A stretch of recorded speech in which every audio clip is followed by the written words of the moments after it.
नमस्कार, आप देख रहे हैं भारत 24, साथ में आपके शिखा ठाकुर। हमारे इस खास कार्यक्रम मोदी मुल्क मुसलमान में आपका बहुत स्वागत है, जिसमें हम ये जानने की कोशिश करते हैं कि देश के अलग अलग हिस्सों के मुसलमान मोदी सरकार को लेकर क्या सोचते हैं। एक ऐसे ही हिस्से में आज लेकर के आपको चलते हैं और जानेंगे यहाँ के मुसलमानों का क्या है सियासी मूड। प्रधानमंत्री मोदी के सबका साथ सबका विकास से कितने प्रभावित हैं मुस्लिम मतदाता, मुसलमानों तक कितनी पहुंची केंद्र सरकार की योजनाएं। भारत 24 आपके लिए लाया है इन तमाम सवालों के जवाब। आइए शुरू करते हैं हमारा बेहद खास शो मोदी मुल्क और मुसलमान। सिंपल लॉजिक एक ही बात है, जो हमको सपोर्ट करके हमारे लिए आगे सहूलतें कायम करेंगे उनके लिए हम बहुत ज़्यादा आगे बढ़ते जाएंगे और उनके साथ में चलते जाएंगे। प्रधानमंत्री नरेंद्र मोदी की योजनाओं का आप लाभ लेते हैं? बिल्कुल लेते हैं लाभ। उनका लाभ सभी लोग को मिल रहा है, या वो हिंदू हो या मुसलमान। आज मुसलमानों ने कांग्रेस को वोट दिया है, लेकिन उसने सिर्फ तुष्टीकरण किया है। 3 तलाक को लेकर चर्चा होती है जब भी, तो उसे कैसे देखते हैं आप? मैं बहुत खुश हूँ फैसले से। जो आयुष्मान कार्ड बनाया गया है, मेडिक्लेम जो 5 लाख का, तो वो बहुत अच्छा किए क्योंकि बहुत जन के पास ऐसा होता है कि पैसे नहीं होते इलाज के, लेकिन सरकार ने ये योजना बनाया, बहुत अच्छा किया। सरकार की योजना आप तक पहुँची है? जी हाँ, लाडली बहन की अभी तक अकाउंट में 7,500 आ चुकी है।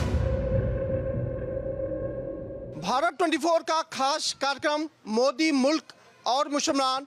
इस कार्यक्रम के जरिए हम देश के अलग अलग शहरों में जाते हैं और देश के तमाम मुस्लिम भाई और बहनों से बातचीत करते हैं। इस कार्यक्रम का मकसद है कि देश के प्रधानमंत्री नरेंद्र मोदी की योजना देश के मुसलमान भाइयों और बहनों तक कैसे पहुंच रही है, इस पर हम चर्चा करते हैं। आज इसी चर्चा के साथ हम मुंबई के दहिसर इलाके में मौजूद है, जहाँ पर करीब 350 परिवार यहाँ रहता है और बिल्कुल आपसी भाईचारे के साथ सरकार की सभी योजनाओं का लाभ लेता है। देश में चुनावी माहौल है, महाराष्ट्र में विधानसभा का चुनाव है। ऐसे में देश का मुसलमान देश के प्रधानमंत्री नरेंद्र मोदी को किस नज़रिए से देखता है और किस तरह से तमाम योजनाओं का लाभ देश के मुसलमान भाइयों और बहनों को मिलती है, इस पर हम चर्चा करेंगे। तस्वीर दिखाएंगे मुंबई के दहिसर इलाके की, जहां पर आज हमसे बातचीत करने के लिए तमाम मुस्लिम भाई और बहनें यहां मौजूद है। उन सभी बहनों से हम रूबरू होंगे, चर्चा करेंगे, बातचीत करेंगे और सवाल भी पूछेंगे कि प्रधानमंत्री नरेंद्र मोदी को वह कैसे देखती हैं, देश के प्रधानमंत्री नरेंद्र मोदी की योजनाओं को कैसे समझती हैं, कैसे उन तक योजनाएं पहुँचती है। सबसे पहले शुरुआत करते हैं सर आपसे कि प्रधानमंत्री नरेंद्र मोदी को किस तरह से देश में आंका जा रहा है, क्योंकि पिछले 10 वर्षों से पीएम मोदी देश पर राज कर रहे हैं। देखिए, पिछले 10 सालों से हमारे प्रधानमंत्री श्री नरेंद्र मोदी जी सिर्फ भारत पे ही नहीं बल्कि पूरी दुनिया पे राज कर रहे हैं। पूरी दुनिया उनकी तरफ एक आस की नज़र से देख रही है। आज पूरी दुनिया में आज देखिए यूक्रेन और रशिया का युद्ध है, तो वो देश भी मोदी जी की तरफ एक हल की नज़र से देख रहे हैं। तो जिस तरह से 2014 से अब तक मोदी जी ने हुकूमत की है, उन्होंने पहली बार इस देश में ऐसा हुआ है कि मोदी जी ने किसी एक समुदाय एक प्रांत की बात नहीं की है। उन्होंने हमेशा 140 करोड़ भारतीयों की बात की है, और जब 140 करोड़ भारतीय जहाँ पे आ जाते हैं उसमें सभी समुदाय के लोग आ जाते हैं। सबका साथ सबका विकास सबका विश्वास के मूल मंत्र पर वो आगे चल रहे हैं और हम सब बहुत खुश हैं।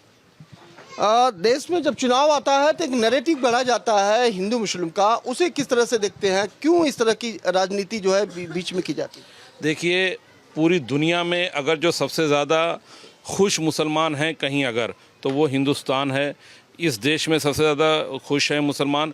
यहाँ पे हम लोग सब मिलजुल कर रहते हैं। कोई भी पिछले 70-65 सालों में जिस तरह से हमें जात पात में बांटा गया, जिस तरह से हमारा शोषण किया गया, खासकर मुसलमानों के साथ जो तुष्टीकरण किया गया, मुझे लगता है 2014 से अब नहीं हो रहा है। तो यही सबके पेट में दर्द हो रहा है। आज यहाँ पे मुसलमान खुशहाली के साथ रह रहा है। आज मुसलमान विकास की मुख्य धारा से जुड़ रहा है। इसका प्रमाण मैं आपको बता दूं कि 2014 में जो सरकारी नौकरियों में हमारी हिस्सेदारी भागीदारी जहाँ 4% 5% थी, आज वो बढ़कर 7 से 7.5 8% हो गई है।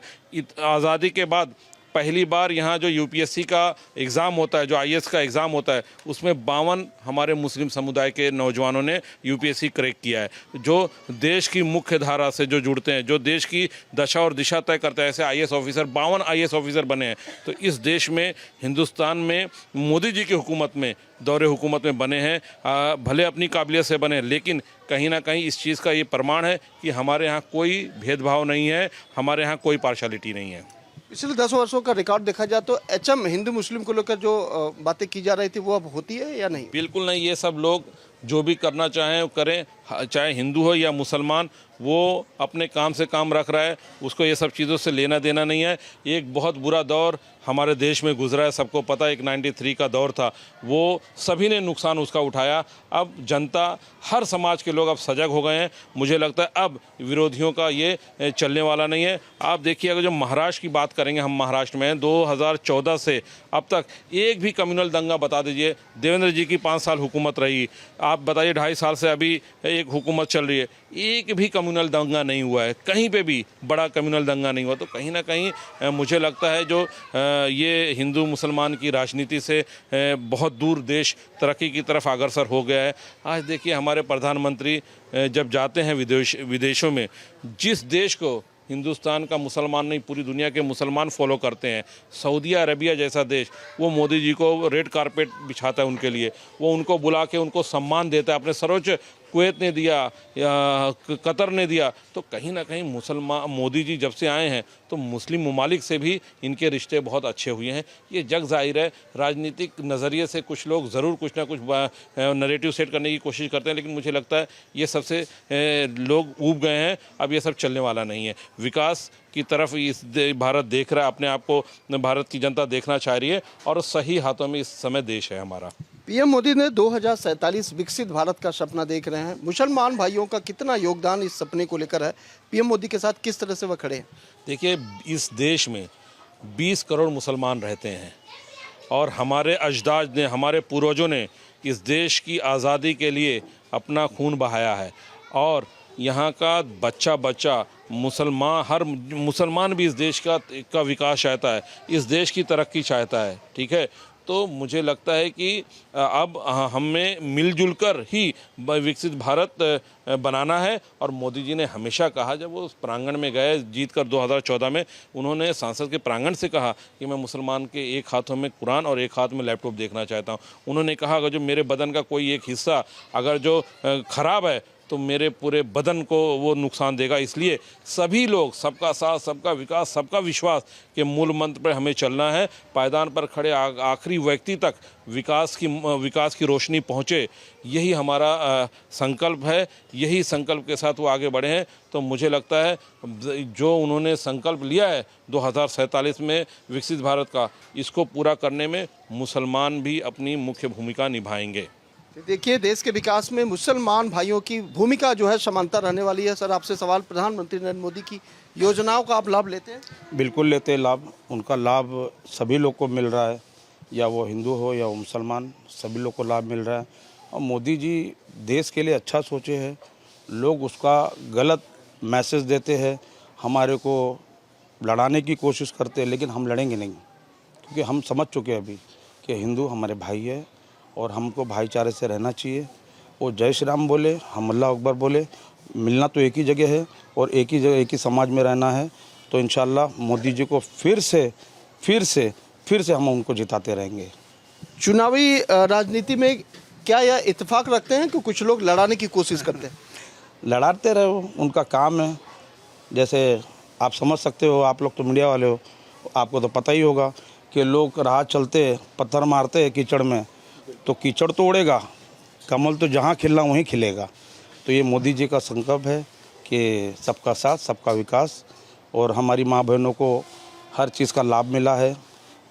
योजना जो निकला था माननीय श्री देवेंद्र फडणवीस जी, शिंदे साहब जी और अजीत दादा जी, उनके माध्यम से सब कुछ मिला। अब ये लोग चाहते हैं कि सब चीज़ बंद हो जाए। क्यों बंद हो भाई? हमारी जो माँ बहनें जाके दूसरी जगह काम करते हैं, उनको 1500, 4500, 7500 उसका सब लाभ मिला है। और आज की तारीख में हमारी आमदार मनीषा ताई चौधरी, हमारी जो दहिसर विधानसभा की आमदार है, वो हर चीज़ देखती है, समझती है कि भाई ये आदमी और औरत, इसमें कितना अंतर है। औरत काम करके घर चलाती है और आदमी मेहनत करके अपना खून पसीना बहाता है। तो आमदार भी समझती है। हमारी गली की सारी समस्या है, आप देख सकते हो कि जब हमने मनीषा ताई को बोला है, ताई हमारी मदद करो, वो एक पैर पे एक फ़ोन पे हमेशा आ जाते हैं हमारे लिए। देखिए, आपने योजना की बात की तो लाडली बहना योजना पर हम चर्चा कर लेंगे। सरकार की योजना आप तक पहुंची है? जी हाँ, लाडली बहन के अभी तक अकाउंट में 7,500 आ चुके हैं। आते हैं पैसे? जी क्या कभी पूछा गया कि आप फॉर्म नहीं भर सकते, या आपने फॉर्म भरा तो कोई ऐसा चर्चा किया कि आपने कैसे फॉर्म भरा?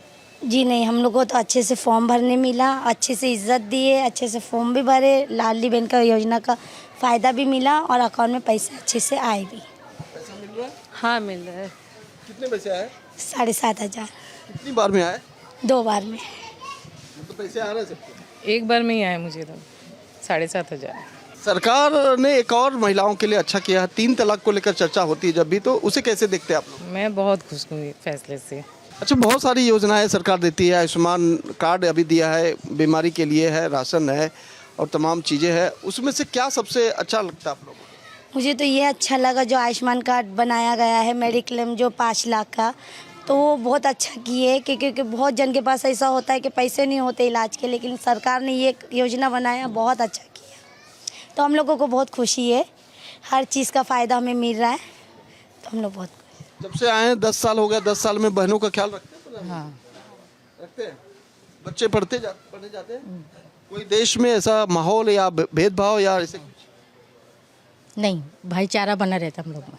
तो देखिए, भाईचारे के माहौल के साथ तमाम लोग हैं जो प्रधानमंत्री नरेंद्र मोदी की योजना को अच्छी तरह से देखते हैं और उसे समझते हैं और किस तरह का लाभ मिल रहा है उस पर हम चर्चा कर रहे हैं। देखिए, देश के लिए गौरव की बात है कि विदेश में प्रधानमंत्री नरेंद्र मोदी का डंका बज रहा है, उनके लिए रेड कारपेट बिछाई जाती है। यह तमाम जो व्यवस्था है उसको देखकर तमाम जो है देश का मुसलमान खुश है। सर, किस तरह से प्रधानमंत्री को देखते हैं? जो योजनाएं आती हैं तो क्या उसमें कभी भी इस बात का चर्चा होता है कि आप किस कौम से है, किस जात से है, इस तरह की कोई चर्चा होती है? ये जात के बारे में, कौम के बारे में चर्चा करना एक तरह की बेवकूफ़ी है, क्योंकि इस वक्त में इंसान जो है वो स्मार्ट बनते जा रहा है, क्योंकि हर एक के हाथ में स्मार्टफोन है। तो ये समझ सकता है कि लॉजिकली जितनी सुविधाएं मिल रही है और जिनकी तरफ से सुविधाएं आ रही है तो उनको प्रमोट करना चाहिए, और जब तक मुसलमानों को तरक्की मिलती रहेगी तो उसी अंदाज से आदमी जो है ना, वो जो लोग हमको सपोर्ट करके आगे ले जा रहे हैं तो उनको आगे ले जाना हमारा फ़र्ज़ बनता है। दूसरी बात यह है कि जहाँ पे हमारी बच्चियाँ बहुत सारी अभी इस साल जो है वो नीट के एग्ज़ाम में करीबन 720 में से 720 बच्ची वाली आई माशाल्लाह, और आगे तरक्की भी कर रही है, डॉक्टर्स भी बन रहे हैं, तो तरक्की तो हो रही है। तो सिंपल लॉजिक एक ही बात है, जो हमको सपोर्ट करके हमारे लिए आगे सहूलतें कायम करेंगे उनके लिए हम बहुत ज़्यादा आगे बढ़ते जाएंगे और उनके साथ में चलते जाएंगे। योजनाएं जब आती है तो कभी कोई चर्चा होती है इस तरह की कि देखो, चर्चा तो बहुत चलता रहेगा, लेकिन अगर सब पे ध्यान देने लगे तो बोलता ना, हाथी चले और कुत्ते भूखे हज़ार, तो हमको तो उस पर ध्यान नहीं देना है। हमको जो मंजिल अपनी प्राप्त करनी है उस पर करनी है, क्योंकि वक्त तो बहुत ही थोड़ा बचा है। उम्र अगर इसी में खाली अगर तुमने क्या कहा, तुम्हारी जात हमारी जात, तो इसके अंदर रह जाएंगे और तरक्की हमारी रह जाएगी। हमारे बच्चे हमको देख के चलते हैं, जिस तरह से हम अगर फ़ैसला लेंगे उसी एतबार से हमारे बच्चे हमको देख के फ़ैसला लेंगे। तो हमारी जिम्मेदारी है कि हम अपने बच्चों के लिए हीरो बन के रहें, ताकि वो भी उसी को फॉलो करें और उसी तरह से आगे तरक्की करें। विरोधी पक्ष प्रधानमंत्री नरेंद्र मोदी जब सत्ता में आने वाले थे तब ये नैरेटिव चला रहे थे कि पीएम मोदी अगर आएंगे तो देश का मुसलमान डर जाएगा, देश का मुसलमानों के लिए खतरा हो सकता है। लेकिन 10 साल गुजर गया, मुझे लगता है कि 11वां साल 12वां साल चल रहा है। क्या लगता है इस तरह की जो नैरेटिव करने की कोशिश की गई उसमें कितनी सच्चाई है? ये वो ज़माना था कि जिस वक्त में लोग जो है वो सिर्फ बातों को सुनकर रिएक्शन देते थे। अब ये ज़माना है कि लोग प्रैक्टिकल पे ज़्यादा डिपेंड करते हैं। तो ये देखें, जैसे कि हमारे इलाके के अंदर मनीषा ताई जी हैं, ये माशाल्लाह काफ़ी मेहनत कर रही हैं और हमको काफ़ी सपोर्ट भी करती हैं, और हमारे बहुत सारी चीज़ों में सपोर्ट किया। हमारे जवानों को, हमारे बच्चों को हमने अलग अलग स्पोर्ट्स इवेंट रखा, वहाँ पे आकर उन्होंने हमको प्रमोट किया, हमको हमारा साथ दिया। हमारे बहुत सारे जो ऐसे बच्चे हैं जो टीचर्स हैं, सीए है और आईटी इंडस्ट्री के अंदर हैं, तो सबको सपोर्ट भी दे रही हैं, आगे भी तरक्की ले जा रही हैं। स्पोर्ट इंडस्ट्री के अंदर उन्होंने सपोर्ट करके बच्चों को प्रमोट कराने के लिए कोचेज़ को ग्राउंड प्रोवाइड किया। तो ये सारी चीज़ें तरक्की दे रही हैं, तो हम बातों पे क्यों जाएं, हम तो प्रैक्टिकल पे जाएं कि प्रैक्टिकल इतना अच्छा शो कर रही है तो हम उनके साथ में होना हमारा फ़र्ज़ बनता है। बिल्कुल, देश स्मार्ट है और स्मार्टफोन लेकर चलता है। ऐसे में लोग अब बहकावे में नहीं आने वाले हैं, क्योंकि जिस तरह का नैरेटिव करने की कोशिश की गई थी उसे दरकिनार करते हुए लोगों ने प्रधानमंत्री नरेंद्र मोदी को खूब सराहा। लोग चाहते भी हैं कि प्रधानमंत्री नरेंद्र मोदी इसी तरह से अनवरत जारी रहें, क्योंकि लगातार देश को जिस तरह से पीएम मोदी की योजनाएं मिल रही है उसका लाभ भी लगातार लोग ले रहे हैं। सर, प्रधानमंत्री नरेंद्र मोदी को किस तरह से देखते हैं? अच्छे हैं, हमारे प्रधानमंत्री अच्छे हैं। किस मायने में अच्छे? हर तरीके से। आपके जैसे दाढ़ी रखते हैं इसके लिए? ऐसा नहीं है भाई, सर्व धर्म संपन्न है उनके राज्य में, उनके पीएम बनने से सब अच्छा है। बहुत बार चर्चा एक ही बात की होती है कि पीएम मोदी आएंगे तो लोग डरते हैं, मुसलमान को डर है। ये तो जिसकी सोच जैसी हो, ऐसा कुछ भी नहीं है। मतलब कोई खतरा नहीं? कोई खतरा नहीं। किस बात का खतरा है? आज इतने साल हो गए हम यहाँ इस भारत देश में जन्म लिए, 54 साल हो गए, कभी किसी चीज़ का कोई तकलीफ नहीं हुआ हमको। तो हमारे प्रधानमंत्री साहब जो भी है अच्छा है, अच्छा काम करते हैं, कोई प्रॉब्लम नहीं। जब भी योजना आई आप लोगों तक पहुंचती है तो हाँ पहुँची, मिलता है उसका लाभ मिलता है? हाँ मिला, हर एक लाभ मिला। आप तो लाडका भाई हो। हाँ लड़का वो है, लेकिन औरत है ना मेरी लड़की बहन। घर में पैसा आया तो कैसा लगा होगा? क्या है वो सब बोलते हैं ना, मैके से पैसा है तो बहन खुश हो जाती है, तो सब खुश हुए। बिल्कुल, देखिए एक खुशी की बात है। सर क्या कहेंगे प्रधानमंत्री नरेंद्र मोदी को किस तरह नज़रिए से देखते हैं, क्योंकि देश का हर वर्ग जो है पीएम मोदी को एक अलग अलग नज़रिए से देखता है, आपकी नज़रिए में कैसा? मेरे नज़रिए में तो भाई साहब देखिए ऐसा है, नरेंद्र मोदी जी ने अभी हैट्रिक भी पूरी कर ली है, तीसरी बार प्रधानमंत्री बनके, और वो शख्स ऐसा है उनके लिए रेड कारपेट बिछाया जाता है। अभी इंडिया सुपर पावर तो नहीं है, पर एक आध बार अगर प्राइम मिनिस्टर अगर नरेंद्र मोदी जी बन गए तो सुपर पावर बनने में भी हमें देर नहीं लगेगी, और ये पूरे हिंदुस्तान का सपना हमारे माननीय प्रधानमंत्री जी पूरा करेंगे। और हमारे यहाँ के मुख्यमंत्री देवेंद्र जी अभी फ़िलहाल हमारे यूपी में है, तो एकनाथ शिंदे जी यहाँ के मुख्यमंत्री है। और रही लाडली बहन की योजना है, जैसा कि सब हमारे अल्पसंख्यक की महिलाएं हैं। अभी यहाँ दहिसर विधानसभा में देखा जाए तो 70-80 हज़ार वोटर्स है, उसमें से 8 से 9 हज़ार माइनॉरिटीज़ के वोट है।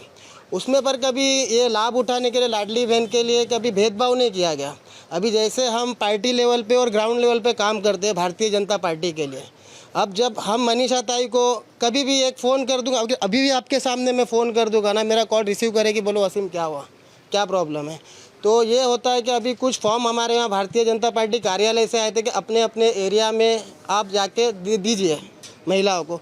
मतलब हमें भी ज़्यादा से ज़्यादा फॉर्म दिया, ऐसा नहीं है कि आपके मतलब किसी मुसलमानों के वोट नहीं आ रहे हैं या कौन वोट नहीं दे रहा है, सभी को मुझे कम से कम मैं 50 से 60 फॉर्म हमारे एरिया के मोहल्ले के भरवा चुका हूँ, मुस्लिम कम्युनिटी के। तो हमें कभी भेदभाव नहीं हुआ है। सबका साथ, सबका विकास, सबका विश्वास, ये बोलने के लिए नहीं, ये प्रैक्टिकली भाजपा सरकार में हो रहा है। और यही हम उम्मीद रख रहे हैं कि अभी भारतीय जनता पार्टी महाराष्ट्र में फिर से चुनाव जीतेगी और अच्छी संख्या में वोट आएंगे उनको, फिर से मुख्यमंत्री हमारा होगा। और फिर से जो योजना है, देखो अभी विपक्ष का तो काम है, विपक्ष को रखा ही गया था कि मुद्दे उठाने के लिए, गड़े मुर्दे उखाड़ने के लिए। उनकी सरकार में विपक्ष ने किया क्या? कुछ नहीं किया। आज 1500 रुपये एक एक महिलाओं को महीने में आ रहा है। आज उनका कुछ हो गया तो मतलब आज इलेक्ट्रिसिटी का बिल भी है, कुछ है, छोटा मोटा कुछ काम में एक लोड कम होता है महिलाओं के ऊपर। ये एक बहुत बड़ा मतलब काम हुआ है। अभी एकनाथ शिंदे जी ने बीच में भी कहा था अगर फिर से हमारी सरकार आती है तो हम और उसका जो अमाउंट बढ़ा के देंगे।